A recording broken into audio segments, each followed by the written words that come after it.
নির্বাচিত সরকার আসলেও আইন শৃঙ্খলা পরিস্থিতির উন্নতি হয়নি বলে মন্তব্য করেছেন এনসিপির আহ্বায়ক নাহিদ ইসলাম।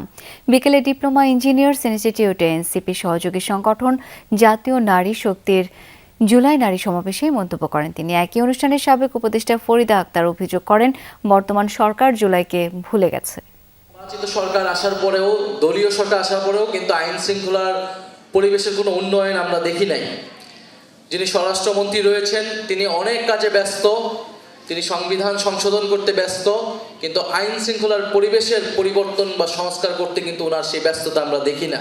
নির্বাচন হলো, নির্বাচন করে দলীয় সরকার আসলো, তারা জুলাই ভুলে গেল, তারা জুলাইকে আর পাত্তা দিচ্ছে না।